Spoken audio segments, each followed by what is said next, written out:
Nigerian President Muhammadu Buhari is believed to have delivered an audio message to mark the Islamic Eid al-Fitr holiday. This would be his first public statement since he left for Britain on medical leave on May 7th. In the message, Buhari reportedly called for peace and unity in the country. Details of the president's ailment have not been disclosed, triggering speculation about his condition. A frail-looking Buhari was last seen on state television welcoming a group of 82 girls released by Islamist militant group Boko Haram. Let's get you more now on that. CGTN's Deji Batmas joins me from our Lagos studios. Deji, is there more clarity about the authenticity of the reported audio message from President Buhari?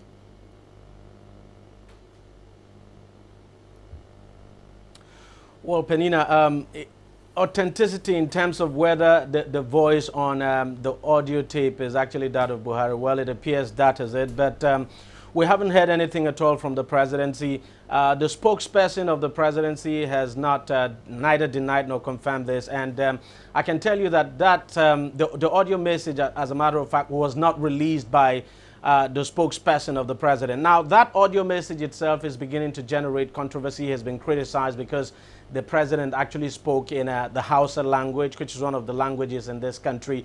And fact is, there's a background also to it. As a matter of fact, it was not, the message itself was not intended as a message for the country, so to speak. And that's what we're gathering. Actually, it was basically an interview that the president did some time ago. And because before that audio message was released, there had been some kind of fake news on social media that the president had speech impairment, that he was not able to talk and all of that. And so somebody somewhere decided to put out that audio message just to disprove, you know, to debunk that fake news. But then, well, nothing has been heard from the president's spokesperson. And of course, as I said earlier, that audio tape or the audio message was not actually released by the president's spokesperson. Penina? The president, Deji, has been away since early May. Has his continued absence heightened anxiety about his condition?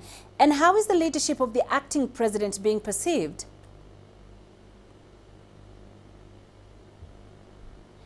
Well, there's no question at all that the absence of the president, of course, has actually heightened anxiety about his condition. And the reason is just because not much, the presidency is not saying so much about the president's state of health.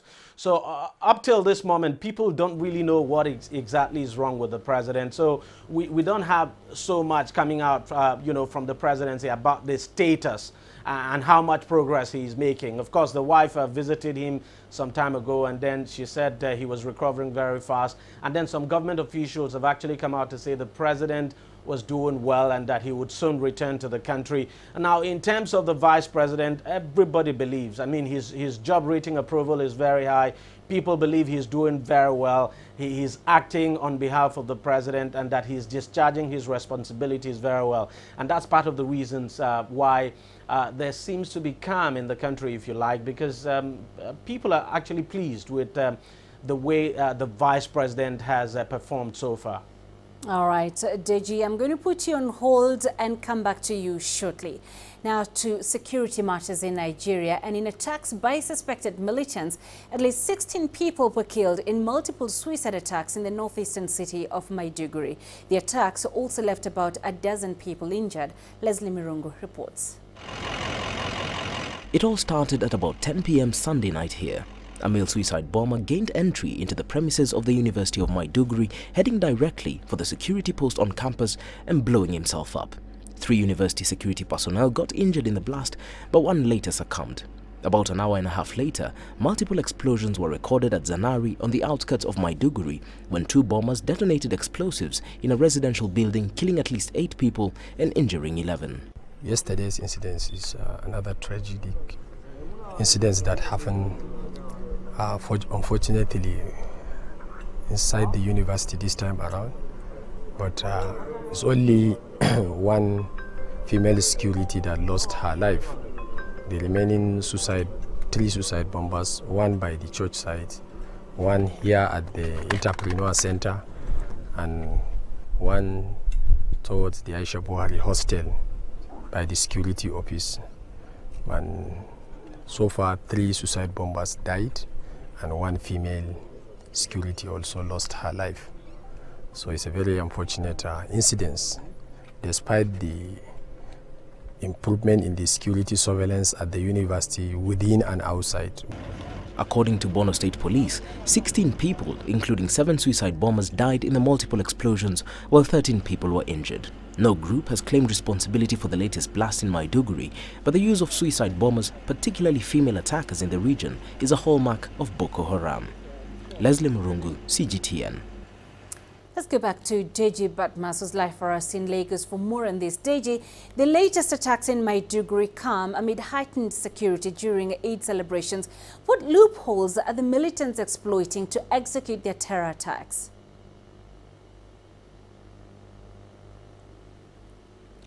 Well, Penina, so far, the security agencies are finding it very difficult in terms of getting finding out exactly where these suicide bombers are coming from. You know, intelligence gathering is very critical at this stage, and that's what most security experts are saying.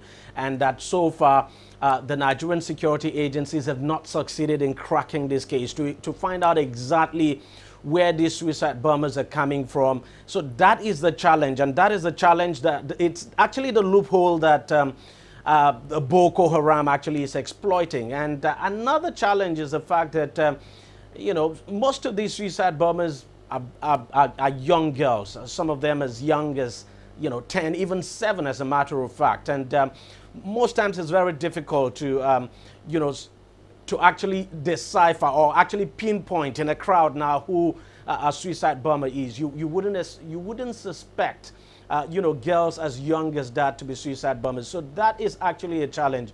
But then the biggest challenge for the country's security agencies is to do proper intelligence gathering, to find out where this bomb-making factory could be located, who is behind this. I mean, of course, we know Boko Haram is behind this, but who the bomb makers of Boko Haram are and where exactly they might be operating from. That is the big challenge that the security agencies now have not been able to crack. And for as long as, you know, they are not able to crack that, then Boko Haram will continue to exploit that loophole. But no doubt at all that I want to believe that with time, the security agencies will get to the heart of this and just be able to crack it. But Deji, how strong is Boko Haram? I mean, are claims that the insurgents have been technically defeated justified?